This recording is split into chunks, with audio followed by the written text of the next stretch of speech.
बिला ताखीर वो सीधे सिक्योरिटी गार्ड के पास पहुंच गए और बिल्कुल उसी तरह जैसे तवक्को थी उसकी जेब से एक लाइटर बरामद हुआ। जब कमरे में धुआं पकड़ने वाला अलार्म यकीनन मौजूद देखा तो उन्होंने फौरन ही एक मेज लाकर शोले को सेंसर की तरफ कर दिया, लेकिन इतना थोड़ा सा धुआं अलार्म को चालू ही न कर सका। ये देखकर सीओबाई ने फौरन ही एक इम्तिहानी पर्चा लाकर लंबे बालों वाली लड़की चांगफा मी से उसे जलाने को कहा, और वाकई ये चाल कारगर साबित हुई। लेकिन वो इस बात से यकसर बेखबर थे कि ऊपर से पानी नहीं बल्कि महज आम पानी ही पड़ेगा। जब सब नाउमीदी के गहरे धागे में फंस गए तब दरवाजे पर मौजूद सिक्योरिटी गार्ड अचानक आगे बढ़ा और बगैर कुछ कहे लंबे बालों वाली लड़की को पकड़कर इम्तिहान कमरे से बाहर खींच लाया। दरअसल सीओ बाई ने जो पर्चा लिया था वो लंबे बालों वाली लड़की का ही था और यहीं से इंसानियत की बदसूरती जाहिर होना शुरू हुई। इसी तरह लंबे बालों वाली लड़की को मुकाबले से खारिज कर दिया गया, लेकिन सीओ बाई के इस अमल ने बाकी सब में शदीद गम और गुस्सा पैदा किया। उनका ख्याल था कि सीओ बाई एक खुद गर्ज इंसान है। सीओ हे ने उसे मारने की कोशिश की मगर नादानिस्ता तौर पर कमरे की आवाज से कंट्रोल होने वाले निजाम को चालू कर दिया। अगले ही लम्हे कमरे की आम रोशनियां जल उठी। इसके बाद इम्तिहान में मौजूद लोगों की तादाद मजीद कम करने के लिए चश्मे वाले लड़के यिन जिंग नान ने कुछ उस्तादों के पर्चे फाड़ डाले, जिसके नतीजे में चश्मे वाले लड़के को सिक्योरिटी गार्ड ने पकड़कर बाहर खींच लिया। ये मंजर देखकर सीओ बाई खुशी से फूला नहीं समाया,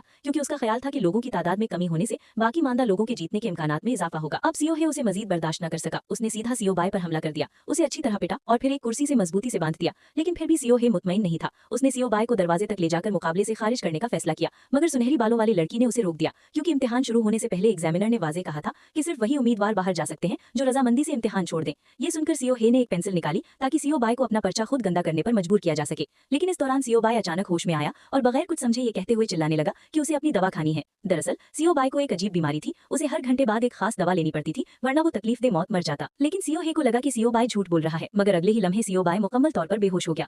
उसे किसी न किसी तरह निमटना पड़ेगा। मुझे हैरत नहीं होगी अगर वो शुरू से ही यहाँ एक प्लांट यानी भेजा हुआ जासूस या उकसाने वाला था। वो अक्सर ऐसा करते हैं ताकि हमारे अंदरूनी ताल्लुकात और रवैयों में हलचल पैदा कर सके। देखो, वो इतना होशियार नहीं कि एक प्लांट हो सके। इसके बाद दाढ़ी वाले लड़के ने चश्मे वाली लड़की यिन जिंग मी पर जासूस होने का शुबहा जाहिर किया, वरना वो इन सब बातों के बारे में कैसे जानती। चुनाचे अपने अंदर के ख्याल की तस्दीक के लिए उसने चश्मे वाली लड़की को एक कुर्सी से बांध दिया और उसे हर बात की सच्चाई बताने की धमकी दी। लेकिन चश्मे वाली लड़की ने इसरार किया कि वो बेकसूर है और उसे पर्चे पर सवालात जाहिर करने का तरीका मालूम नहीं। जब चश्मे वाली लड़की ने साफ इनकार कर दिया तो दाढ़ी वाली लड़की ने उसका पर्चा लेकर उसकी रान पर एक लकीर खींच दी, यानी जख्म लगा दिया। जब इम्तिहान खत्म होने में महज कुछ मिनट रह गए थे तो दाढ़ी वाले लड़के ने चश्मे वाली लड़की का चश्मा उतारा और उसके पर्चे को उसकी आंखों के सामने कर दिया। लेकिन उसका मकसद उसे नुकसान पहुंचाना नहीं था, बल्कि ये जांचना था कि कहीं वो झूठ तो नहीं बोल रही। मैंने आपको वो सब कुछ बता दिया है जो मैं जानती हूँ, बराहे मेहरबानी बस करें। तब जाकर दाढ़ी वाले लड़के ने पर्चा नीचे रखा, क्योंकि उसका यकीन था कि इंसान की आंखें झूठ नहीं बोल सकती। और इसी तरह चश्मे वाली लड़की एक मुसीबत से बच गई। जब इम्तिहान खत्म होने में महज कुछ मिनट रह गए थे और खाली पर्चों के सवालात अब तक जाहिर नहीं हुए थे तो बाकी सभी को पर्चा जाहिर करने का तरीका तेजी से ढूंढना पड़ा। लेकिन अचानक सीओ बाय में तशन्नुज तारी होने लगा।